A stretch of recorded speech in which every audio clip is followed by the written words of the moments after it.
Hello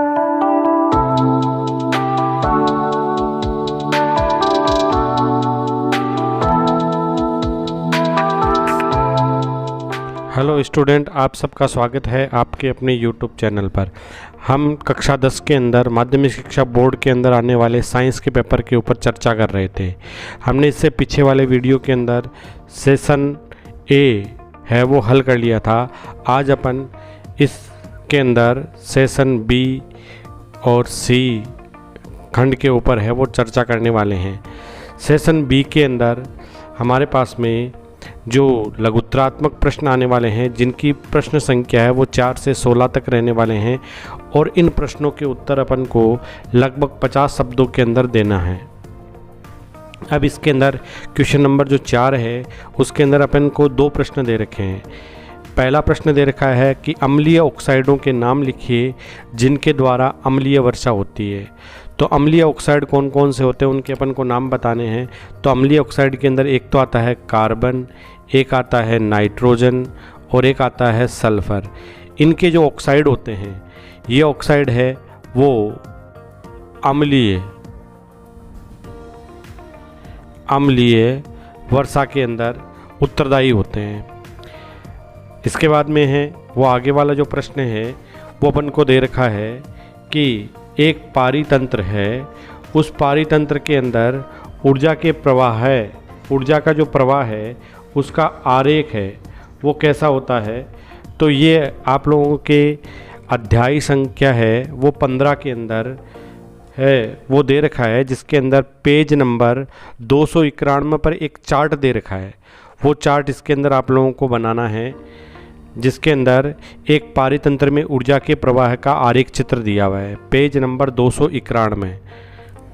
फिर है question number 5, जिसके अंदर पहला प्रश्न अपन को दे रखा है कि दीर्घ दृष्टि दोष है, उस दोष के लिए जो नेत्र है उस नेत्र का चित्र है वो अपन लोगों को बनाना है। तो दीर्घ दृष्टि दोष है वो आप लोगों को अध्याय संख्या है वो 11 नंबर में दे रखा है और इस दोष युक्त नेत्र का जो चित्र है वो आप लोगों को 11.3 का जो बी चित्र है वो बी चित्र 11.2 चित्र है, उसका बी चित्र है वो इसके अंदर आप लोगों को हल करके दर्शाना है। अब इसके बाद में इसका बी प्रश्न दे रखा है अपन को कि भोजन के पाचन में लार की क्या भूमिका होती है। तो भोजन का जो पाचन है उसमें जो लार की भूमिका होती है कि जो लार है वो भोजन को लसलसा बनाती है। लार भोजन को लसलसा बनाती है और साथ ही साथ ये जो लार है इस लार के अंदर एक एंजाइम पाया जाता है जिसका नाम होता है एमिलेज एंजाइम। और ये एमिलेज एंजाइम है वो क्या करता है, भोजन के अंदर जो जटिल अंश होते हैं मंड के, उन मंड के या इसको स्टार्च कह सकते हैं, इस स्टार्च को सरल अणुओं में तोड़ने का काम करता है। इस प्रकार से लार की भोजन के पाचन में भूमिका होती है। अब है प्रश्न संख्या 6, उसका ए अपन को दे रखा है कि भर्जन किसे कहते हैं, भर्जन किसे कहते हैं, इसका एक रासायनिक समीकरण लिखनी है। तो भर्जन है वो जो सल्फाइड अयस्क होते हैं, सल्फाइड अयस्कों के लिए भर्जन की विधि है वो काम में आती है। सल्फाइड अयस्क होते हैं उनके लिए भर्जन की विधि काम आती है। इस विधि के अंदर क्या किया जाता है कि जो सल्फाइड अयस्क होते हैं उनको ऑक्सीजन की उपस्थिति में अत्यधिक उच्च ताप पर गर्म करके और उनसे ऑक्साइड बनाया जाता है और उस ऑक्साइड का अपचयन करके फिर धातु प्राप्त की जाती है। तो ऑक्साइड बनाने की जो प्रवृत्ति होती है वो भर्जन कहलाती है सल्फाइड अयस्कों की। जैसे इसके अंदर एक उदाहरण है कि एक जिंक का अयस्क है हमारे पास, जिंक सल्फाइड, और इस जिंक सल्फाइड को अगर ऑक्सीजन की उपस्थिति में मैं क्या करता हूँ, गर्म करता हूँ, और गर्म करने पर ये क्या बनाता है, जिंक ऑक्साइड बनाता है और सल्फर डाइऑक्साइड गैस इसमें से बाहर निकल जाती है। इस समीकरण को अपन को संतुलित करके दिखाना है कि जिंक इधर 1 है तो इधर भी 1 है, इसके अंदर सल्फर इधर 1 है तो इधर भी 1 है, ऑक्सीजन 2 है लेकिन उत्पाद में हमारे पास में 3 है। तो इनको अपन को संतुलित करना है कि अगर मैं जिंक सल्फाइड है वो 2 लेता हूँ तो जिंक ऑक्साइड के भी 2 बन जाएंगे। अब सल्फर हमारे पास में 2 है, यहाँ 2 है, 1 है तो 2 बनेगा, तो ऑक्सीजन कितने हो गए 2, तो इस जिंक ऑक्साइड में आ गए, और 4 कहाँ आ गए हमारे पास में सल्फाइड के सल्फर डाइऑक्साइड में आ गए, तो कुल 6 हो गए। तो इस ऑक्सीजन को भी 3 से गुणा करना पड़ेगा। तो इस प्रकार से समीकरण संतुलित हो जाएगी। अभिक्रिया में जो भी समीकरण लिखी जाती है वो सारी संतुलित करके लिखी जाती है। अब इसके बाद में इसके अंदर आप लोगों को इसका जो बी ऑप्शन अपन को दे रखा है उसमें हमें दे रखा है कि तांबे के परिष्करण की विद्युत अपघटन विधि है। तांबे के परिष्करण की जो विद्युत अपघटन विधि है उसका अपन को नामांकित चित्र बनाना है। तो ये आपका अध्याय जो है वो तीसरा जो अध्याय है उस अध्याय में पेज नंबर 58 के ऊपर इसका एक आंसर दे रखा है। इसका डायग्राम बनाया हुआ है जो चित्र 3.12 है। जो चित्र है वो 3.12 है। उसके ऊपर जो डायग्राम बना हुआ है वो डायग्राम आप लोगों को तांबे के परिष्करण की विद्युत अपघटन विधि का नामांकित चित्र है वो बनाना है। फिर है क्वेश्चन नंबर 7 जिसमें दे रखा है कि उदाहरण देकर समझाइए संतृप्त हाइड्रोकार्बन। जो संतृप्त हाइड्रोकार्बन होते हैं, संतृप्त जो हाइड्रोकार्बन होते हैं जिसके अंदर की क्या विशेषता होती है कि इसके अंदर जो कार्बन कार्बन परमाणु होते हैं इनके बीच में सिंगल बॉन्ड पाया जाता है। जैसे कार्बन कार्बन है, एक कार्बन की संयोजकता 3 होती है तो इस कार्बन की संयोजकता हमारे पास में 1 है तो इसको CH3 से गुणा कर दो। हाइड्रोजन के 3 अणुओं से इसको भी 3 अणुओं से गुणा करेंगे तो इसके बीच में क्या आ जाएगा, एकल बंध आ जाएगा। तो इस प्रकार से ये क्या हो गया, एक कार्बन कार्बन के मध्य सिंगल बॉन्ड वाला अणु है। तो जिसमें कार्बन कार्बन परमाणु के बीच में सिंगल बॉन्ड पाया जाता है वो संतृप्त हाइड्रोकार्बन कहलाते हैं। अब इसके अंदर दूसरा जो बी अपन को दे रखा है कि असंतृप्त हाइड्रोकार्बन का हाइड्रोजनीकरण। असंतृप्त जो हाइड्रोकार्बन है उसका हाइड्रोजनीकरण करवाया जाता है कि असंतृप्त हाइड्रोकार्बन होता है जिसमें कार्बन कार्बन परमाणुओं के बीच में डबल बॉन्ड या ट्रिपल बॉन्ड पाया जाता है। तो इस प्रकार की जो अभिक्रिया होती है उसको संकलन अभिक्रिया भी कहते हैं, अभिक्रिया भी कहा जाता है। ये एक संकलन अभिक्रिया भी हो सकती है, इसको हाइड्रोजनीकरण अभिक्रिया भी कह सकते हैं। इस अभिक्रिया के अंदर क्या किया जाता है कि जैसे एक उदाहरण है हमारे पास में एथीन C2H4 है और इसकी मैं अगर हाइड्रोजन से अभिक्रिया करवाता हूँ और ये अभिक्रिया होती है वो निकल उत्प्रेरक की उपस्थिति में करवाई जाती है। निकल जो उत्प्रेरक है उसकी उपस्थिति में होती है और इसके अंदर क्या होता है, डबल बॉन्ड टूट जाता है और ये क्या है, एथीन थी हमारे पास। इस एथीन से क्या बन जाएगा, एथेन बनेगा, यानी CH3 सिंगल बॉन्ड CH3 बन जाएगा और ये क्या बन जाएगी, एथीन बन जाएगी। इस प्रकार से एथीन बन जाती है। तो इस प्रकार की अभिक्रिया क्या कहलाती है, असंतृप्त हाइड्रोकार्बन से संतृप्त हाइड्रोकार्बन बनाने की अभिक्रिया कहलाती है। अब इसके अंदर इसका दूसरा दे रखा है अपन को बी कि बेंजीन का संरचना सूत्र बनाइए और उसमें उपस्थित त्रियाबंधों की संख्या लिखिए। तो जो बेंजीन है उस बेंजीन के अंदर अपन को इसका संरचना सूत्र बनाना है। तो बेंजीन के अंदर क्या होते हैं, 6 कार्बन पाए जाते हैं। इसका सूत्र होता है C6 और H6। इसमें 6 कार्बन होते हैं और जो 6 कार्बन हैं वो इस प्रकार से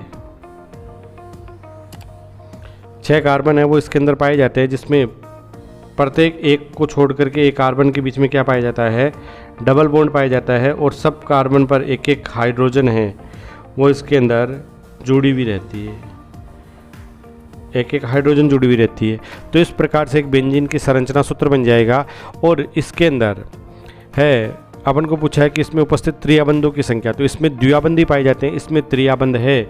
वो बेंजीन के संरचना सूत्र में किसी भी प्रकार का कोई त्रियाबंध नहीं होता है, तो इसमें आपको त्रियाबंधों की संख्या होती है वो 0 होती है।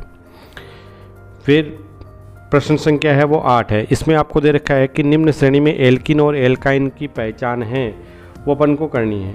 तो एल्किन और एल्काइन की पहचान करते हैं। तो एल्किन वो होते हैं जिसमें कार्बन कार्बन के बीच में डबल बॉन्ड होता है और एल्काइन वो होते हैं जिसमें कार्बन कार्बन के बीच में ट्रिपल बॉन्ड पाया जाता है।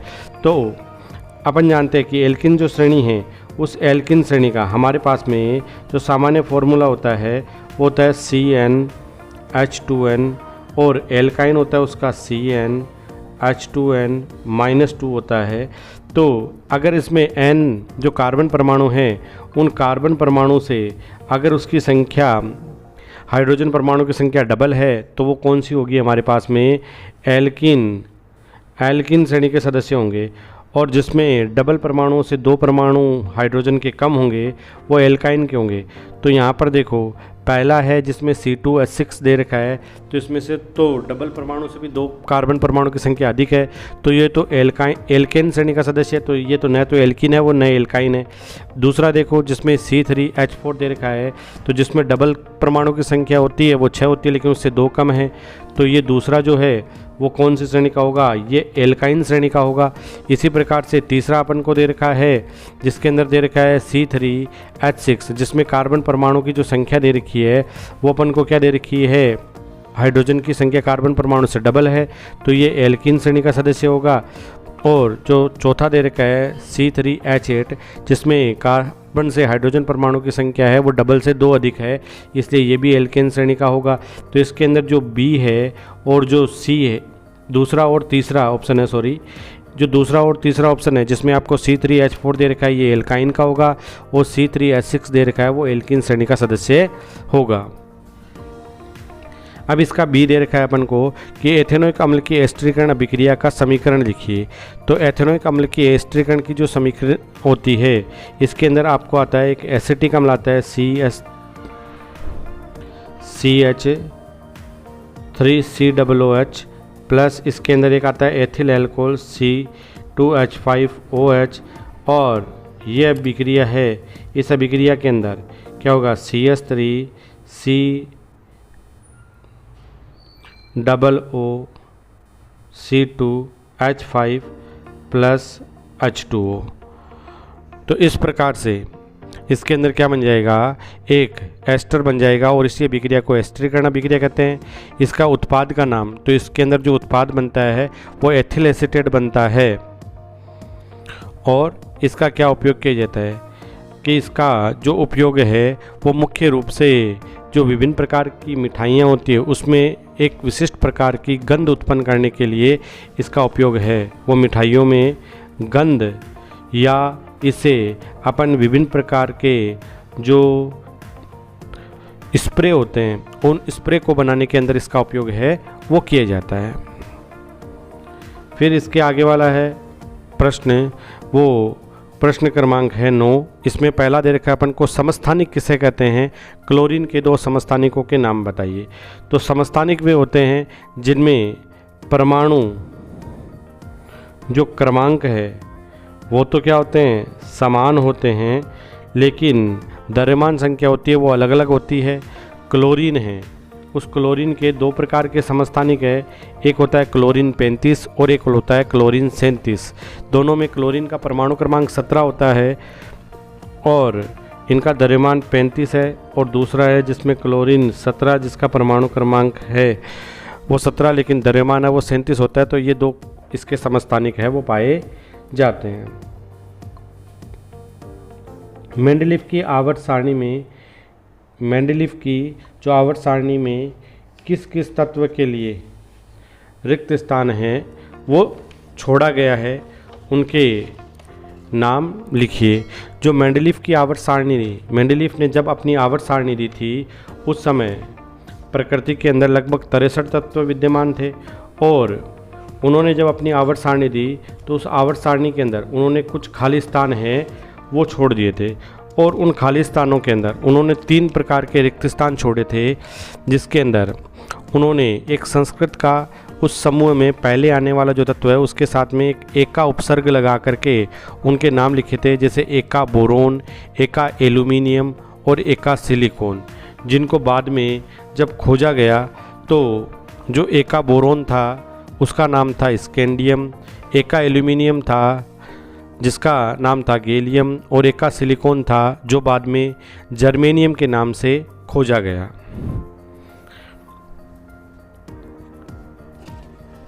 इसके बाद में है वो क्वेश्चन नंबर है 10 कि मुकुलन किसे कहते हैं।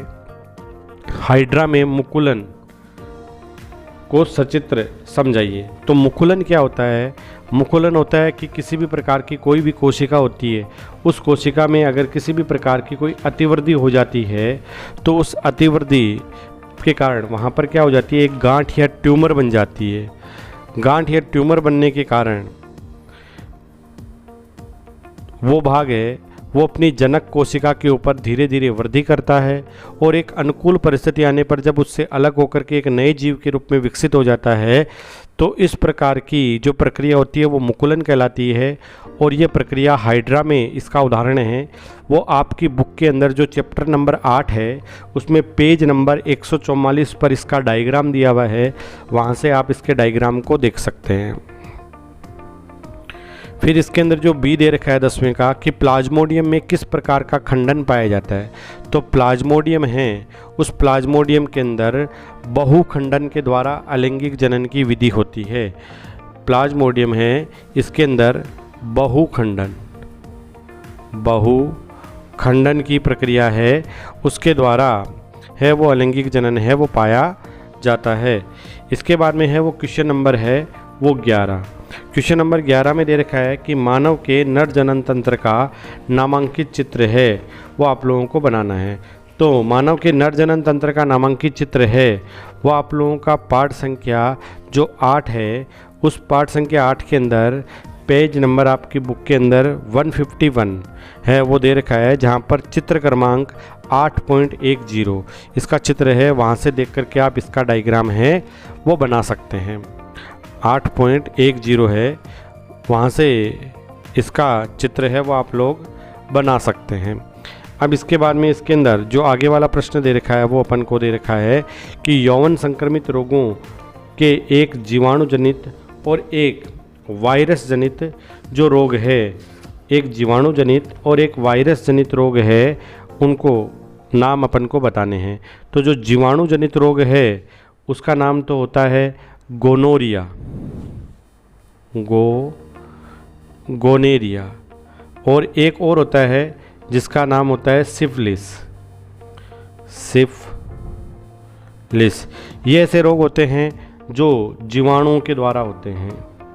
और एक इसके अंदर है वो रोग पाया जाता है वो वायरस के द्वारा होने वाला है। तो वायरस के द्वारा जो रोग होता है वो होता है एड्स जो रोग है। और एक होता है मस्सा जो है ये भी किससे होता है, ये भी वायरस जनित रोग होता है। तो अपन को एक एक उदाहरण पूछा है तो अपन इनमें से कोई भी एक एक उदाहरण है वो इसमें लिख सकते हैं। अब इसके बाद में इसके अंदर आगे वाला क्वेश्चन नंबर है वो 12। इसमें आप लोगों को दे रखा है कि एक उत्तम जो ईंधन है उस उत्तम ईंधन के अंदर कौन कौन से गुण हैं वो उत्तम ईंधन के अंदर होने चाहिए।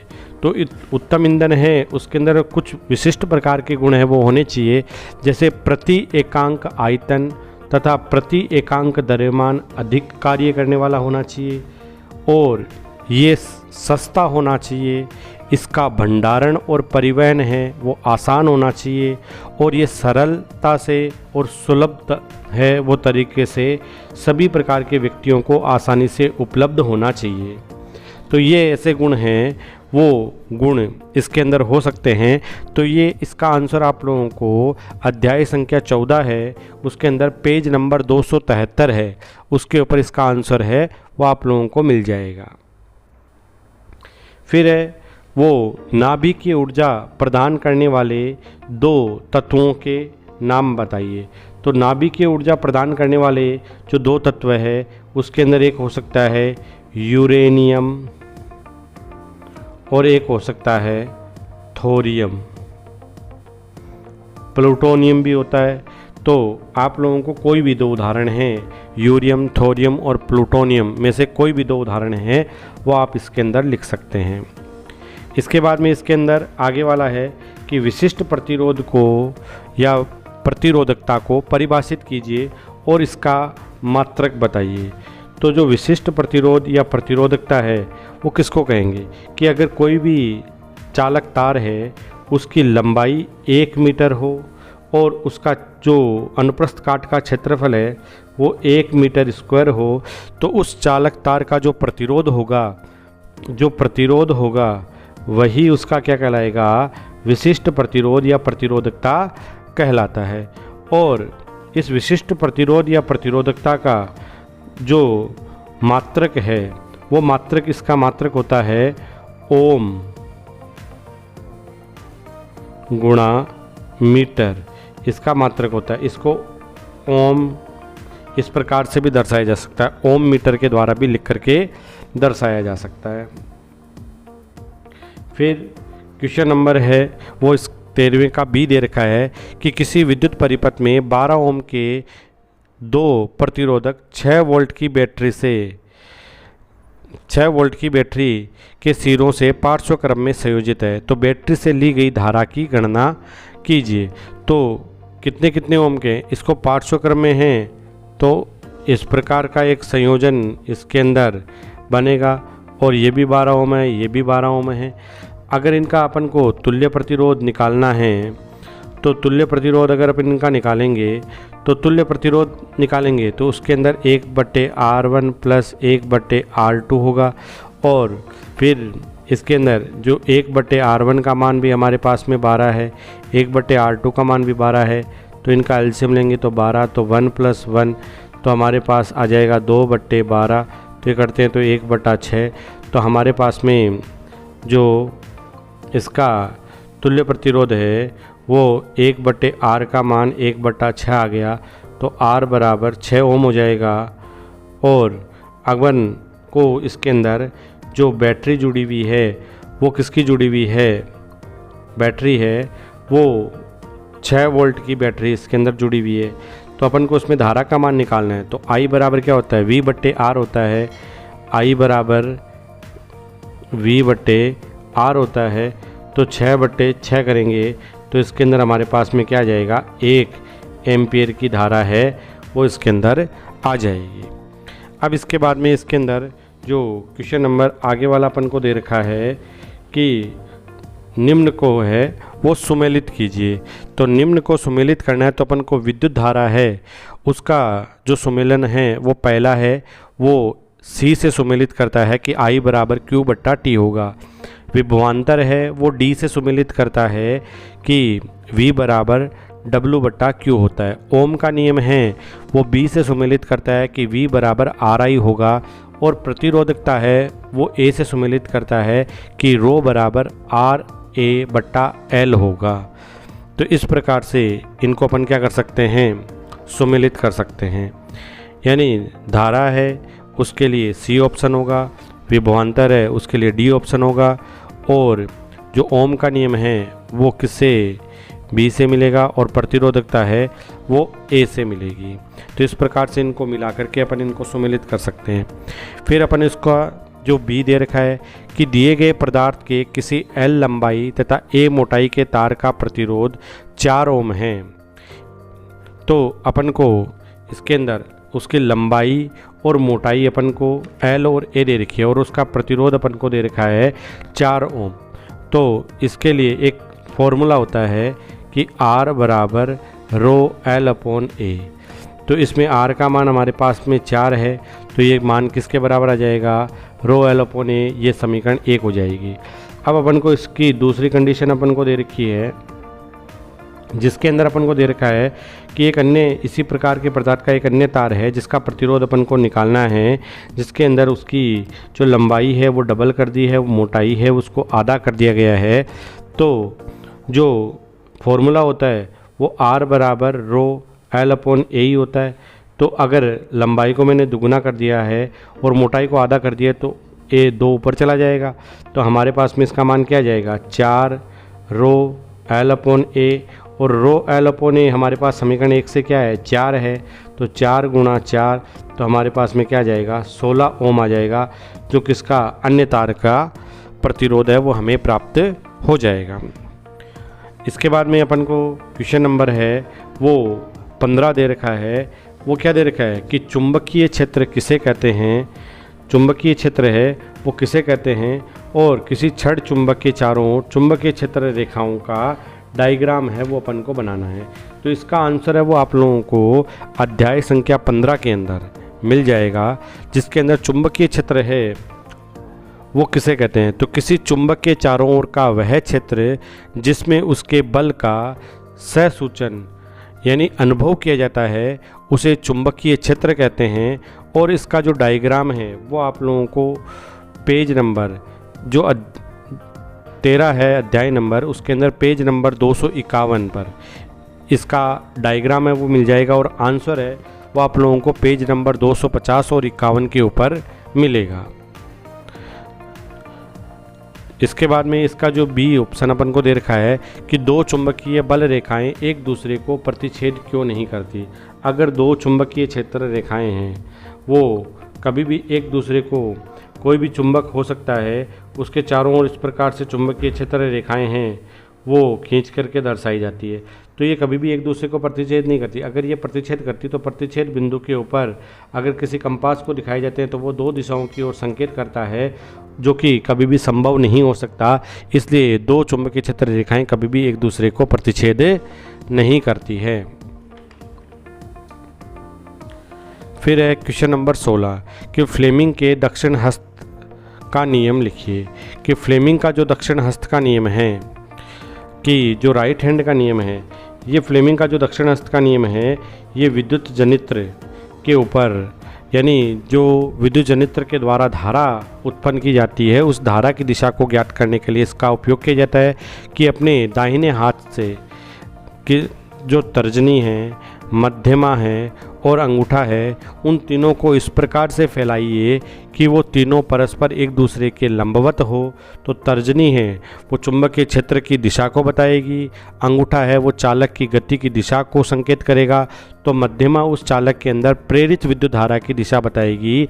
तो किसी भी चालक में धारा की दिशा ज्ञात करने के लिए इस नियम का उपयोग किया जाता है, उसे फ्लेमिंग के दक्षिण हस्त का नियम कहते हैं। इसके बाद में इसके अंदर आप लोगों को दे रखा है कि जो फ्लेमिंग के दक्षिण हस्त नियम का आंसर है वो आप लोगों को आपकी जो बुक है उस बुक के अंदर पेज नंबर 264 है, जो अध्याय संख्या 13 के अंदर है, पेज नंबर 264, पेज नंबर 264 है, उसके ऊपर इसका आंसर है वो आप लोगों को मिल जाएगा। इसी प्रकार से इसका जो बी दे रखा है कि चुंबकीय क्षेत्र रेखाओं के 4 गुण लिखिए, तो ये भी आप लोगों को अध्याय संख्या है वो 13 के अंदर है वो मिल जाएगा कि चुंबकीय क्षेत्र रेखाओं के क्या क्या गुण हो सकते हैं। तो चुंबकीय क्षेत्र रेखाओं के अंदर कुछ निम्न प्रकार के गुण पाए जाते हैं कि जो चुंबकीय क्षेत्र रेखा होती है वो ऐसी राशि होती है कि जिसका एक निश्चित परिणाम व दिशा दोनों होते हैं, इसलिए ये एक प्रकार की सदिश राशि है, यानी इसकी एक निश्चित दिशा भी होती है और इसका निश्चित परिणाम भी होता है, परिमाण है वो निश्चित होता है। दूसरी बात है वो है दो चुंबकीय क्षेत्र रेखाएं कभी भी एक दूसरे को प्रतिच्छेद नहीं करती है, यानी दो चुंबकीय क्षेत्र रेखाएं कभी भी एक दूसरे को इस प्रकार से क्रॉस नहीं करेगी। तीसरी बात आती है कि चुंबक के बाहर जो चुंबकीय क्षेत्र की दिशा होती है वो नॉर्थ से साउथ की ओर होती है और चुंबक के भीतर होती है वो साउथ से नॉर्थ की ओर होती है, यानी चुंबक के बाहर है वो उत्तर से दक्षिण की ओर और चुंबक के भीतर है वो दक्षिण से उत्तर की ओर होती है। इसी प्रकार से चुंबक का जो चुंबकीय प्रभाव है वो उसके जो नॉर्थ और साउथ पोल होते हैं, यानी जो ध्रुव होते हैं, उनके ऊपर उसका प्रभाव है वो ज़्यादा होता है, अन्य क्षेत्रों पर इसका प्रभाव है वो कम देखने को मिलता है। तो इसका आंसर है वो आप लोगों को पेज नंबर 251 और 52 के ऊपर है, वो आप लोगों को चुंबकीय क्षेत्र रेखाओं के गुण हैं वो 251 और पेज नंबर 252 पर मिल जाएंगे अध्याय संख्या 13 में। अब इसका जो सेशन सी है जिसके अंदर दीर्घ उत्तरात्मक प्रश्न हैं, दीर्घ उत्तरात्मक प्रश्न हैं जिनके आंसर है वो आप लोगों को लगभग 17 से 20 नंबर जो प्रश्न हैं उनके आंसर है वो 100 शब्दों में लगभग आप लोगों को देने हैं। अब इसके अंदर जो पहला प्रश्न है 17वां नंबर प्रश्न है कि अभिक्रिया में अपचयित और उपचयित पदार्थों की पहचान करनी है कि इसमें किसका अपचयन हो रहा है किसका उपचयन हो रहा है, उन पदार्थों की आप लोगों को पहचान करती है। तो कॉपर ऑक्साइड हाइड्रोजन से क्रिया करके कॉपर और जल बनाता है, तो इस अभिक्रिया के अंदर जो कॉपर है वो कॉपर ऑक्साइड है उसके अंदर तो उसका क्या हो रहा है, इसमें से ऑक्सीजन बाहर निकल रही है तो इसका अपचयन हो रहा है, और इसी प्रकार से जो हाइड्रोजन है उसके साथ में ऑक्सीजन आ रही है तो इसका क्या हो रहा है, अपचयन हो रहा है। इसी प्रकार से इसकी जो दूसरी समीकरण दे रखी है उस समीकरण में अपन को जो जिंक ऑक्साइड है उसका जिंक के अंदर है वो अपचयन हो रहा है, और जो कार्बन है उसका कार्बन मोनोऑक्साइड है उसमें इसका उपचयन हो रहा है। तो इस प्रकार से इनको बताना है। फिर है वो वसा युक्त जो खाद्य पदार्थों को विकृत गंधिता से बचाने के लिए क्या किया जाता है। तो जो विकृत गंधिता है यानी उन खाद्य पदार्थों को लंबे समय तक सुरक्षित रखने के लिए, उसके स्वाद और गंध में किसी भी प्रकार का परिवर्तन न हो, उसे बचाने के लिए इसमें प्रति ऑक्सीकारक मिलाए जाते हैं जो क्या करते हैं, इनको अत्यधिक लंबे समय तक खराब होने से, इनके गंध और स्वाद में परिवर्तन होने से बचाते हैं। फिर इसका सी ऑप्शन दे रखा है कि बुझे हुए चूने के निर्माण की रासायनिक समीकरण लिखिए। तो बुझा हुआ चूना है उसको बनाने के लिए कैल्शियम जो ऑक्साइड है उसमें अगर जल मिलाया जाता है तो कैल्शियम हाइड्रोक्साइड बनता है, और कैल्शियम हाइड्रोक्साइड होता है यही बुझा हुआ चूना होता है। और इसका जो डायग्राम है वो आप लोगों को, जो अध्याय आप लोगों का 1 नंबर अध्याय है, उस 1 नंबर अध्याय के अंदर जो पेज नंबर है वो आप लोगों का 7 नंबर पेज है, उसके ऊपर आप लोगों को इसका एक डायग्राम है वो मिल जाएगा।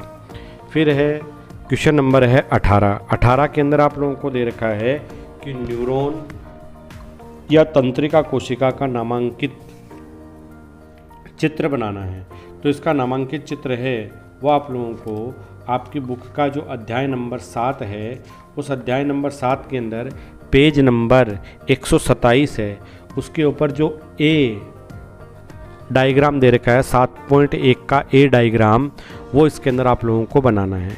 फिर इसके अंदर जो बी प्रश्न दे रखा है कि इसमें दे रखा है कि मानव मस्तिष्क का नामांकित चित्र बनाइए और इसके भागों के नाम लिखिए। तो ये भी आप लोगों का अध्याय संख्या है वो 7 के अंदर पेज नंबर 130 है। पेज नंबर 130 के ऊपर मस्तिष्क का डायग्राम है वो दे रखा है, चित्र 7.3 है। और इसके भाग कौन कौन से होते हैं, तो मस्तिष्क के 3 भाग होते हैं। पहला भाग होता है अग्र मस्तिष्क, 3 भाग होते हैं, अग्र मस्तिष्क, और दूसरा होता है मध्य मस्तिष्क, और तीसरा जो भाग होता है वो होता है पश्चिम मस्तिष्क। इस प्रकार मस्तिष्क के 3 भाग होते हैं। फिर इसका जो सी दे रखा है कि नर मानव के अंतःस्रावी ग्रंथियों में स्थिति का नामांकित चित्र बनाइए और नर लिंग हार्मोन का नाम बताइए। जो नर लिंग हार्मोन है उसका नाम तो होता है टेस्टोस्टेरोन हार्मोन, टेस्टोस्टेरोन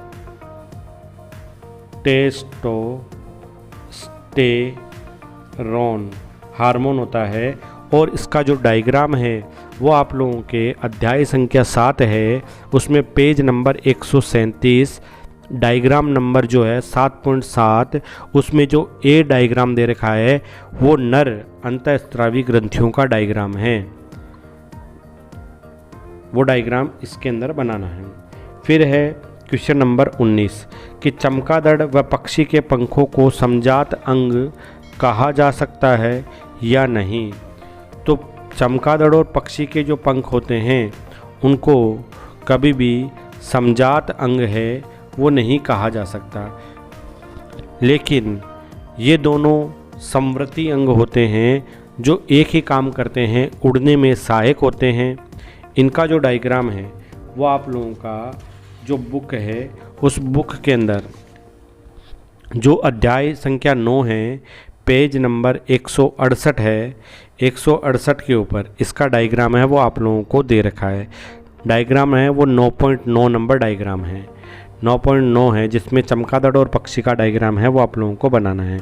फिर है जीवाश्म की परिभाषा लिखिए एवं समय निर्धारण की विधियों के नाम लिखो।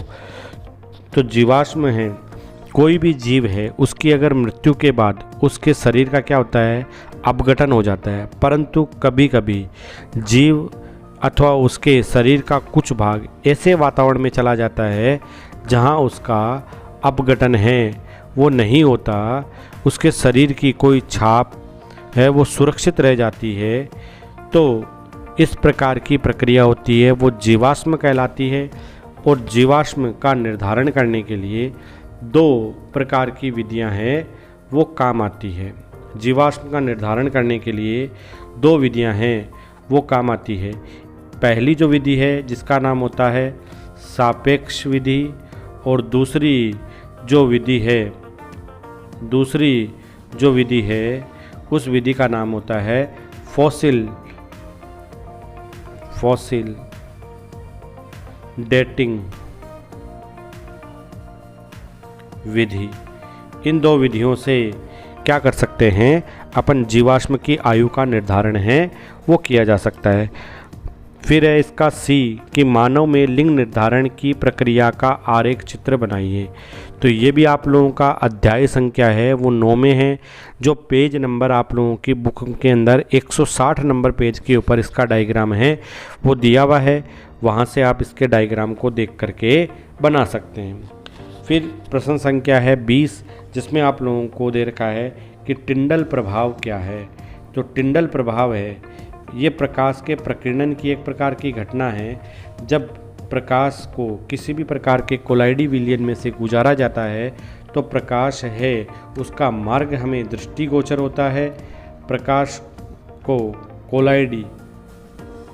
कोलाइडी विलयन में से अगर अपन गुजारते हैं तो हमें प्रकाश का मार्ग है वो दिखाई देता है।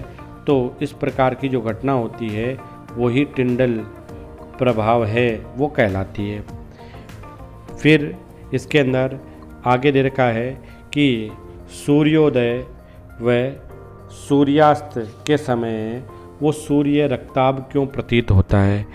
कि जब सूर्य है वो क्षितिज के समीप होता है तो सूर्य से जो प्रकाश हमारे नेत्र तक पहुंचता है वो वायुमंडल की बहुत मोटी परतों से होकर गुजरता है, जहां पर प्रकाश के किरणों का प्रकीर्णन होता है, अधिक होता है, जिसके कारण हमें आकाश का रंग नीला दिखाई देता है।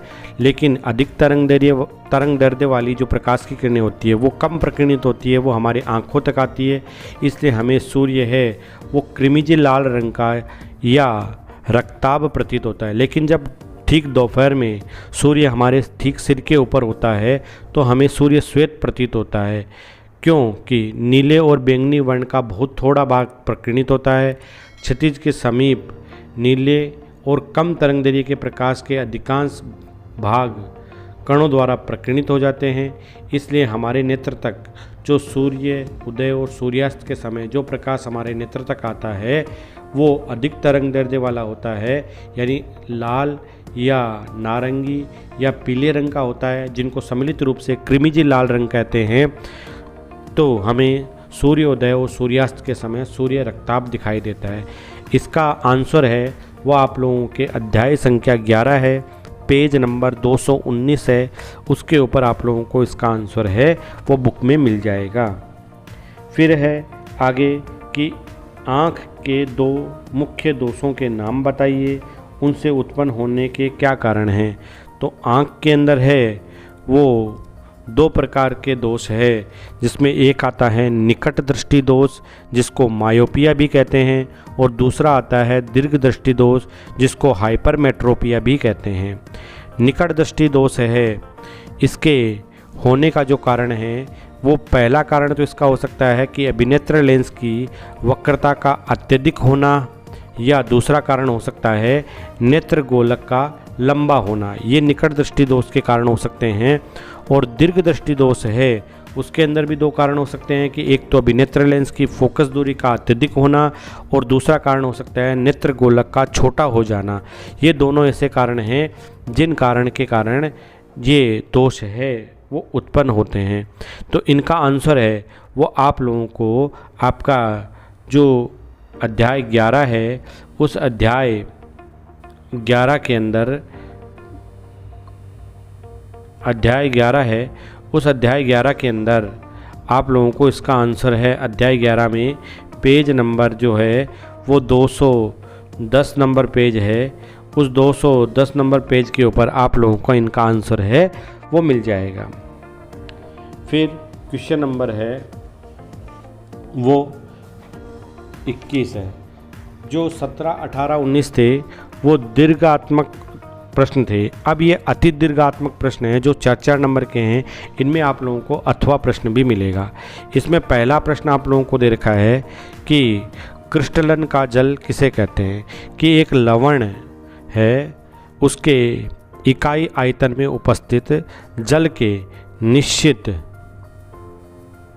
जो जल के अणु होते हैं उनकी संख्या को ही क्या कहते हैं, क्रिस्टलन का जल कहते हैं। जिप्सम है उसके अंदर 2 अणु हैं, वो क्रिस्टलन का जल पाया जाता है। और प्लास्टर ऑफ पेरिस है जिसके अंदर हाफ यानी आधा जल का अणु है, वो क्रिस्टलन के जल के रूप में पाया जाता है। फिर इसका दूसरा दे रखा है कि क्लोर क्षार अभिक्रिया किसे कहते हैं। रासायनिक समीकरण लिखो कि जब नमक के जलीय विलयन होता है, नमक का जलीय विलयन है NaCl और उसका जलीय विलयन यानी H2O। इसके अंदर मैं क्या करता हूँ, अगर विद्युत धारा प्रवाहित करता हूँ तो क्या बनता है, एक तो बनता है कास्टिक सोडा NaOH बनता है, एक इसके अंदर हाइड्रोजन बनती है और एक इसके अंदर क्लोरीन गैस बनती है। तो इसके अंदर एक सोडियम हाइड्रोक्साइड जो एक क्षार है और क्लोरीन गैस मुक्त हो रही है, इसलिए इसमें क्षार और क्लोरीन गैस बन रही है, इसलिए इस अभिक्रिया को क्लोर क्षार अभिक्रिया कहते हैं। और यही इसकी क्या होगी, रासायनिक समीकरण होगी। कोई भी रासायनिक समीकरण लिखी जाती है तो वो उसको आप लोग संतुलित करके है वो ज़रूर लिखिए। ये समीकरण है वो संतुलित करके आप लोगों को लिखनी है। अब इसके बाद में इसका जो सी ऑप्शन अपन को दे रखा है कि जिंक की सोडियम हाइड्रोक्साइड से क्रिया करवाने पर अक्स गैस उत्पन्न होती है। तो जिंक है वो सोडियम हाइड्रोक्साइड के साथ अभिक्रिया करेगा तो हाइड्रोजन गैस उत्सर्जित करेगा। तो गैस अक्स का नाम क्या होगा, हाइड्रोजन। सह उत्पाद क्या बनेगा, सह उत्पाद इसके अंदर बनेगा सोडियम जिंकेट Na2ZnO2 बनेगा जिसका नाम होता है सोडियम जिंकेट। अब इसकी अपन को क्या लिखनी है, रासायनिक समीकरण लिखनी है। तो रासायनिक समीकरण के अंदर अपन लिख सकते हैं, इसके अंदर जो जिंक है उसकी सोडियम हाइड्रोक्साइड से अभिक्रिया करवाते हैं तो एक इसके अंदर बनता है सोडियम जिंकेट बनेगा Na2ZnO2 और एक इसके अंदर हाइड्रोजन गैस निकलती है। तो इस समीकरण को भी आप लोग संतुलित करके लिखोगे। ये संतुलित नहीं है, संतुलित आप लोग करना है। फिर इसके बाद में इसका जो अथवा दे रखा है उस अथवा में अपन को दे रखा है कि प्रबल व दुर्बल अम्ल किसे कहते हैं। प्रबल अम्ल वो होते हैं जो जलीय विलयन में पूर्णतः आयनित हो जाते हैं और दुर्बल अम्ल वो होते हैं जो जलीय विलयन में पूर्णतः आयनित नहीं होते। प्रत्येक का एक एक उदाहरण है। तो जो प्रबल अम्ल है उसका उदाहरण हो सकता है HCl हो सकता है और दुर्बल अम्ल है उसका उदाहरण होता है एसिटिक अम्ल CH3COOH। फिर इसके अंदर अपन को आगे दे रखा है कि प्लास्टर ऑफ पेरिस की रासायनिक सूत्र और इसकी जल के साथ अभिक्रिया। तो प्लास्टर ऑफ पेरिस है इसका रासायनिक सूत्र होता है CaSO4.1/2H2O और इसकी जल के साथ जो रासायनिक समीकरण होती है उसके अंदर CaSO4.12H2O प्लस 1/2H2O इनसे अपन क्रिया करवाएंगे तो क्या बन जाएगा, क्रिया करवाने पर इसके अंदर जिप्सम बन जाएगा CaSO4.2H2O बन जाएगा, जिप्सम बन जाएगा जो अत्यधिक कठोर होता है। तो इस प्रकार से प्लास्टर ऑफ पेरिस है वो जल के साथ अभिक्रिया करके जिप्सम बनाता है। फिर इसके अंदर जो सह दे रखा है कि 2 प्राकृतिक और 2 संश्लेषित सूचकों के नाम लिखिए। तो जो प्राकृतिक सूचक होते हैं जैसे हल्दी और पिटूनिया, हल्दी है और पिटूनिया, लाल पत्ता गोभी, ये सब प्राकृतिक सूचक होते हैं। हल्दी और लाल पत्ता गोभी ये तो प्राकृतिक सूचक है। और जो संश्लेषित सूचक होते हैं, उसमें मेथिल, ऑरेंज और एक होता है फिनोल्फथेलिन, ये ऐसे होते हैं जो संश्लेषित सूचक होते हैं।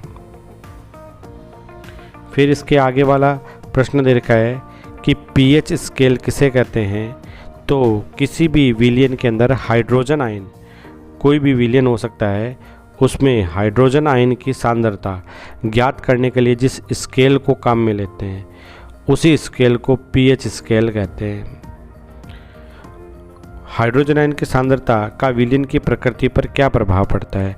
हाइड्रोजन आयन की सांद्रता का मान अगर बढ़ेगा तो विलयन अधिक अम्लीय होगा, और अगर घटेगा तो वह दुर्बल प्रकृति का होगा, और अगर बहुत कम हो जाएगा तो वह क्षारीय प्रकृति का होने लगता है। फिर क्वेश्चन नंबर है वो 22 कि पाचन तंत्र का नामांकित चित्र बनाइए और पाचक एंजाइम के कार्य बताइए। तो अलग अलग प्रकार के पाचक एंजाइम हैं वो हमारे पाचन के अंदर सहायता करते हैं।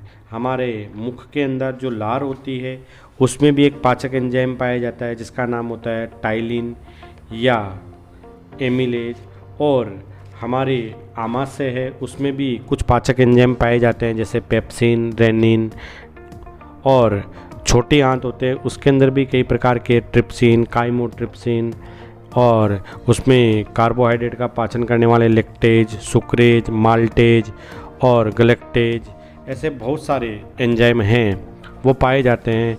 और वसा का पाचन करने वाला लाइपेज एंजाइम पाया जाता है। तो ये सभी प्रकार के एंजाइम हैं वो पाचन के अंदर कार्बोहाइड्रेट, वसा, प्रोटीन आदि का पाचन करने में सहायता करते हैं। तो इसका जो आंसर है वो आप लोगों को अध्याय संख्या जो 6 है उसमें पेज नंबर 110 के ऊपर पाचन तंत्र का डायग्राम दे रखा है, और पेज नंबर 10 और 11 पर विभिन्न प्रकार के एंजाइमों की विशेषताएं बताई हुई है। उनमें से कुछ विशेषताएं अपन को इसके अंदर बतानी है।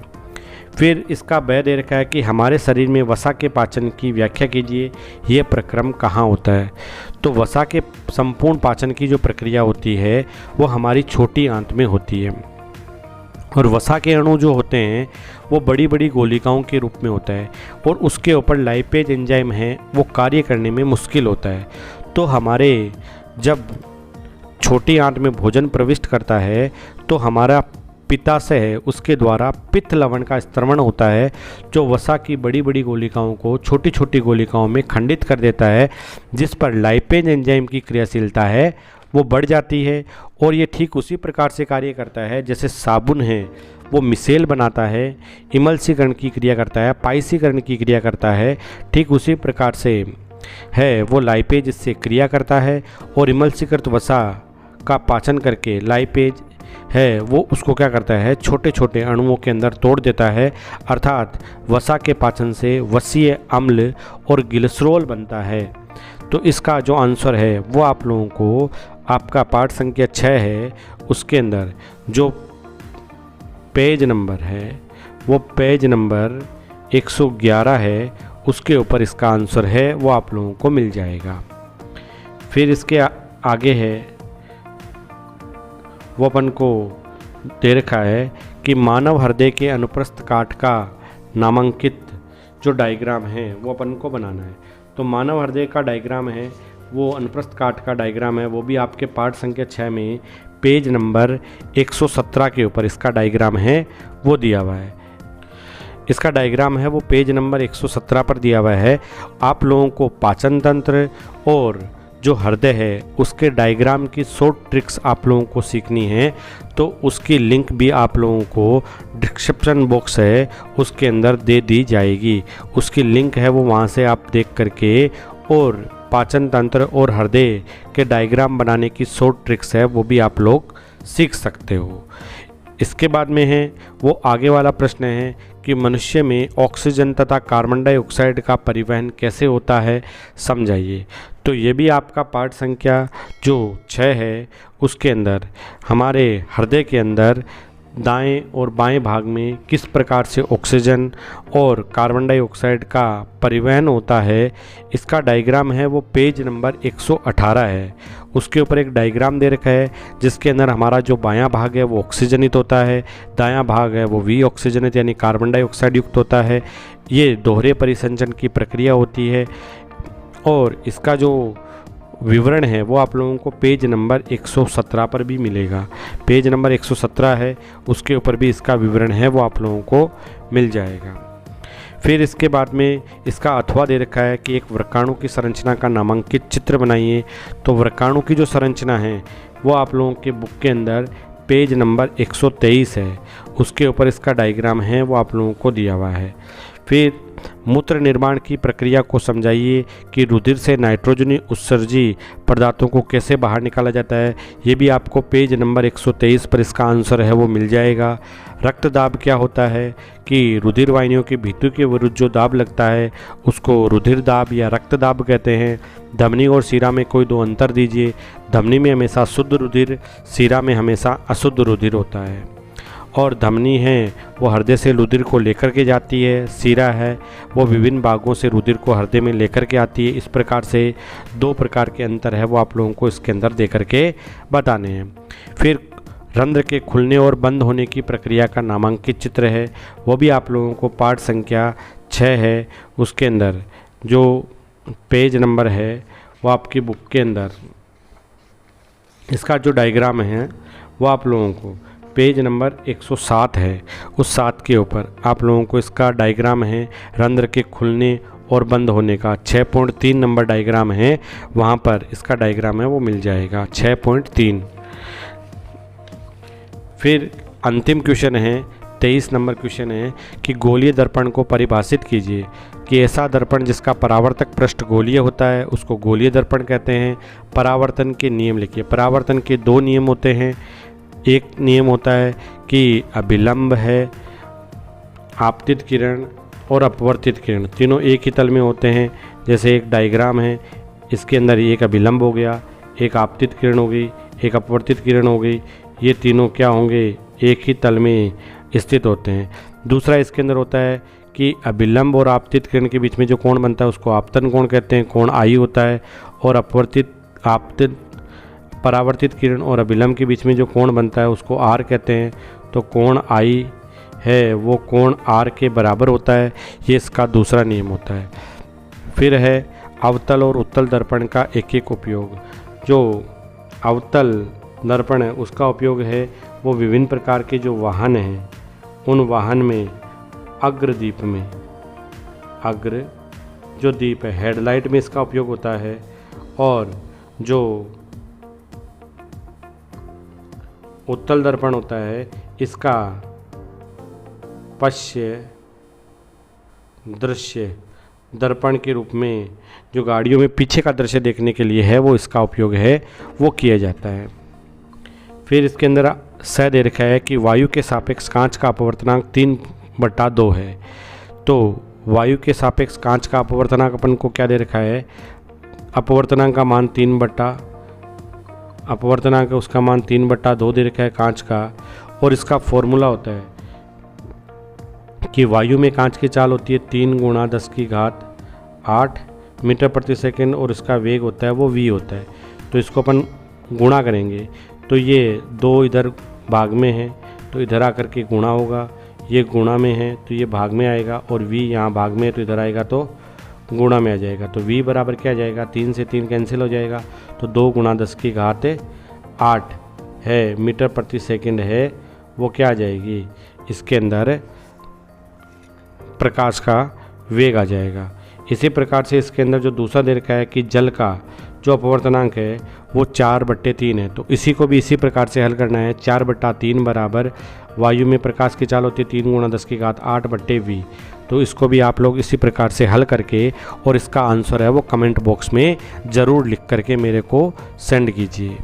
फिर इसके बाद में आगे वाला जो है वो दे रखा है अपन को कि लेंसों के प्रकाशिक केंद्र से 2f1 व f1 की दूरी के मध्य स्थित बिंब का प्रतिबिंब बनाने के लिए किरण चित्र बनाइए, अवतल लेंस और उत्तल लेंस। इनके चित्र है वो भी मेरे को आप लोग डायग्राम बना करके और उनके आंसर है वो मैसेज या जो कमेंट बॉक्स में है वो सेंड कीजिए। अब इसका जो अथवा प्रश्न है वो अपन को दे रखा है कि वास्तविक और आभासी प्रतिबिंब में दो अंतर दीजिए। वास्तविक प्रतिबिंब होता है उसको पर्दे पर प्राप्त किया जा सकता है और आभासी जो प्रतिबिंब होता है उसको कभी भी पर्दे पर प्राप्त नहीं किया जा सकता है। वास्तविक प्रतिबिंब होता है वो उल्टा बनता है, आभासी प्रतिबिंब होता है वो सीधा बनता है। कांच के आयताकार स्लेब से प्रकाश के अपवर्तन का किरण चित्र है वो बनाना है। तो इसका जो किरण चित्र है वो आप लोगों का जो अध्याय नंबर 10 है और उस अध्याय नंबर जो 10 है उसके अंदर इसका जो डायग्राम है वो अपन को दे रखा है कि भाई कि कांच में अपवर्तन की घटना है वो किस प्रकार से होती है। पेज नंबर 191 है, उसके ऊपर इसका जो डायग्राम है वो अपन को दे रखा है। प्रकाश के अपवर्तन की परिघटना को समझाइए। तो इसके अंदर आप लोगों को इसका डायग्राम बना करके इसमें किस प्रकार से आपतित किरण आ रही है, किस प्रकार परिवर्तित किरण जा रही है, उनके बारे में बताना है कि अगर कोई प्रकाश किरण है वो विरल से सघन में जाती है तो अभिलंब की ओर झुकती है और सघन से विरल में जाती है तो अभिलंब से दूर हटती है। इस प्रकार की प्रकाशिक अपवर्तन की घटना है वो इसके अंदर बतानी है। फिर है अवतल दर्पण के मुख्य फोकस को परिभाषित कीजिए। तो अवतल दर्पण होता है उसके अंदर मुख्य फोकस होता है वो क्या होता है कि इसका जो आंसर है वो आप लोगों को आपकी बुक है उस बुक के अंदर जो अध्याय संख्या 10 है उस अध्याय संख्या 10 के अंदर जो पेज नंबर है वो 179 के ऊपर इसका आंसर आप लोगों को मिल जाएगा कि अवतल दर्पण में मुख्य अक्ष के समानांतर अगर कोई प्रकाश किरणें आपतित होती है तो परावर्तन के पश्चात जो परावर्तित किरणें होती है वो मुख्य अक्ष को एक बिंदु पर प्रतिच्छेद करती है, वही अवतल दर्पण का मुख्य फोकस कहलाता है। फिर इसके अंदर आप लोगों को प्रश्न दे रखा है, एक न्यूमेरिकल प्रश्न दे रखा है कि एक 4 सेमी लंबा कोई बिंब है वो 15 सेमी फोकस दूरी के किसी उत्तल लेंस से 20 सेमी की दूरी पर अभिलंबवत रखा हुआ है, मुख्य अक्ष पर रखा हुआ है। तो इसकी प्रकृति और स्थिति, आकार और आवर्धन की ज्ञात करना है। तो हमें इसके लिए लेंस सूत्र है उसका उपयोग करना। लेंस सूत्र होता है 1/f बराबर 1/v माइनस 1/u।